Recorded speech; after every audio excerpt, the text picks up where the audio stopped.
Hi, I'm Jim. If you're watching this, chances are you know what YouTube is.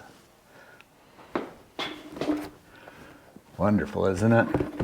Just type in any subject and watch the experts come flooding in.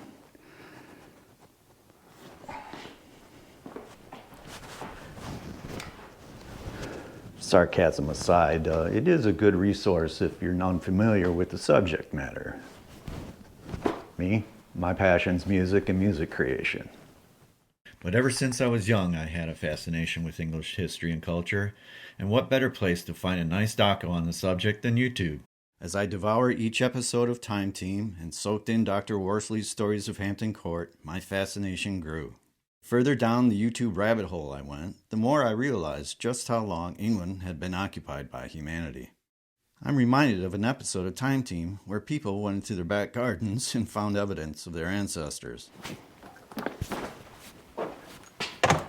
And I'm not talking about your uncle's cans from the barbecue last weekend. We're talking proper Roman pottery shards. So I decided to study each historical period as specified by someone much more qualified for the job. And in no particular order, I started with the beginning of the Industrial Revolution. Going from horse and buggy to the steam train was just as big a step as manned flight to space travel was. Personal observation, of course. And in all my studying, I eventually came across the canal system of central England. Canals, of course, were nothing new, but this was on an industrial scale. See what I did? Fine, you write the jokes. With engineering giants like Brindley and the hard work by the navigators, England now had an infrastructure to help build and guide the world into the exciting new era ahead. However, with progress comes redundancy. With the advent of steam trains and the internal combustion engine, the canal system was used less and less, and sections fell into complete abandonment.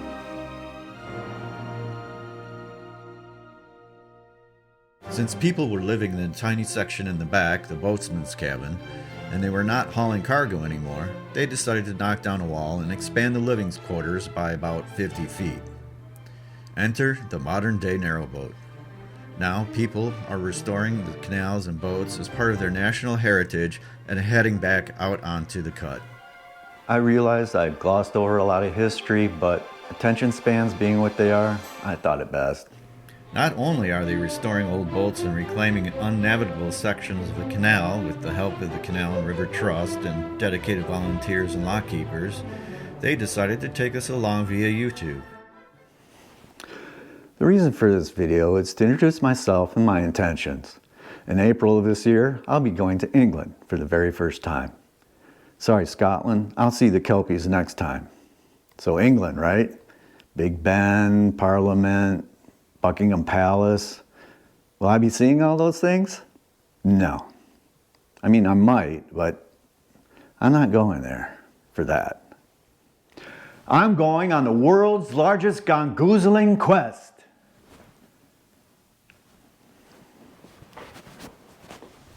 Yeah, I have no way of verifying that. So, in the traditions of great documentarians like Attenborough, Worsley, and Kunk, I set out on my adventure. On the first of the year, I reached out to a few vloggers to see if they would sit for an interview with me. Most said yes. Some said maybe. And a few have yet to say anything as of this posting. Needless to say, my plans are still in flux. I will then return to my humble studio and with the help of my cousin who went to film school, turn this into some scintillating viewing. In the upcoming weeks, I plan on doing some more history of the canals, sharing the YouTube channels of my interviewees, and generally just keeping you up to breath what's going on. So please like and subscribe, and hit that little bell icon to keep you notified.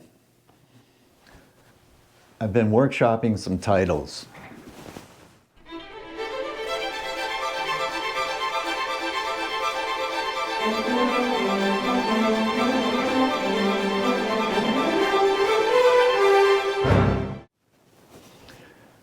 Let me know what you think in the comments.